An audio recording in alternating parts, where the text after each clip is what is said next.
We got some footage from in the lab. That's right. She's in the damn gym. I'm just gonna keep it real. Get it! Knockdown! Bang! Hey, man, we got a fire on the poop deck. Watch out! Watch out! Watch out! 4! Bang! Mayday! Mayday! Clear the runway! Brace for impact! AR-5 coming in heavy! Bang! The Indiana Fever didn't just hit the gym this offseason, they turned their grind into a national headline.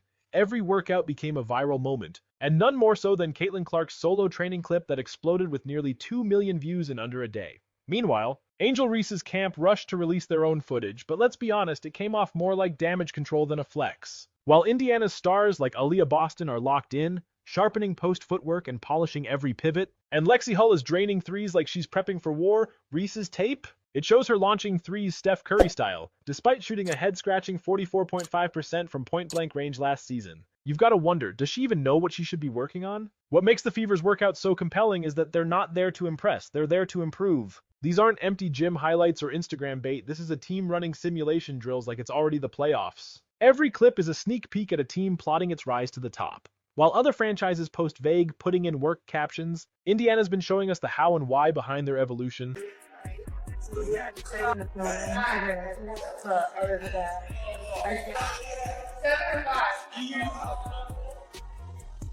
From Sophie Cunningham's game speed shooting reps to Lexi Hull perfecting three-point arcs and mastering mid-range finishes, every move is deliberate. These aren't reps for the camera, these are weapons being forged.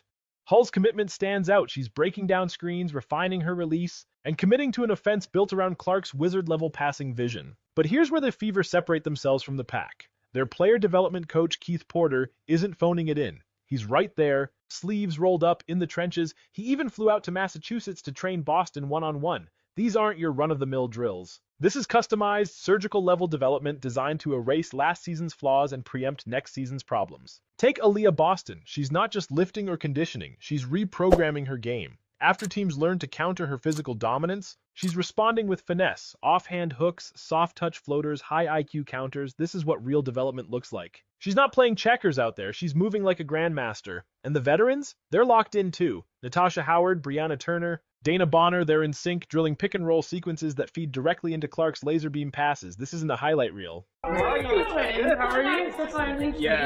Yes.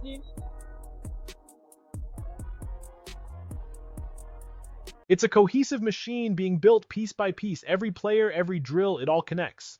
Hull's acrobatic finishes, Porter's precise coaching, Boston's chessboard counters. It's all leading to one inevitable conclusion. This isn't off-season hype. It's a full-blown championship plan. Then there's Angel Reese. After a whirlwind of media appearances and red carpet photo ops, her team suddenly released a workout video of their own. The timing? Suspicious. The content? Even more questionable. Reese was launching deep shots and step-back jumpers, shots she rarely takes and even more rarely makes. The basketball world noticed. Here's the reality. Reese is a 6'3" post player who struggled mightily finishing at the rim last season, statistically among the worst in WNBA history inside 5 feet. And yet her training clip is all about perimeter shooting. No defenders, no pressure, no practical value. It looked more like a TikTok audition than a legitimate workout. There's no coach in sight, no focused drills, no evidence she's working on her biggest weaknesses, just her, a camera, and a barrage of long jumpers. In stark contrast to the Fever's systemized grind, this felt like smoke and mirrors.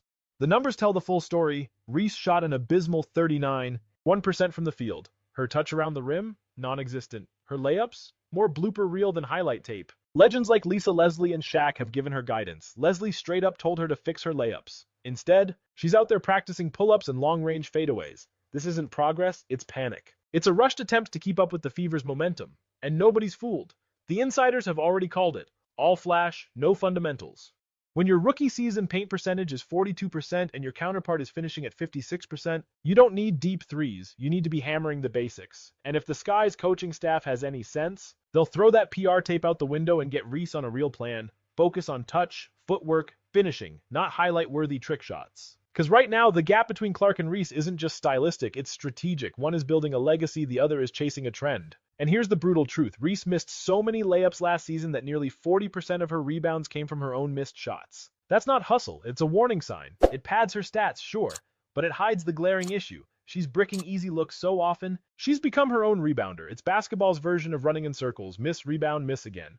And let's talk mechanics. Her shot release? It's bizarre. Coaches have broken it down. She starts too low, pushes instead of shooting, and crosses her wrists mid-motion. That's not a quick fix. That's a complete rebuild. Compare that to Aaliyah Boston. Same position, vastly different result. Boston came in and shot 55.2% as a rookie. That's what real post dominance looks like. That 16-point difference in efficiency? It's not minor. It's the gap between an anchor and a liability. Why is Reese out there practicing perimeter shots when she hasn't nailed the paint work? That release is slow. Her efficiency is crumbling. And she's training like she's already an all-star when the numbers scream otherwise. Meanwhile, Boston is grinding away on the essentials. Touch finishes, offhand work, post counters. Reese is filming jumpers that don't even make her game tape. A 6'3" post player with a broken layup game, doing step backs.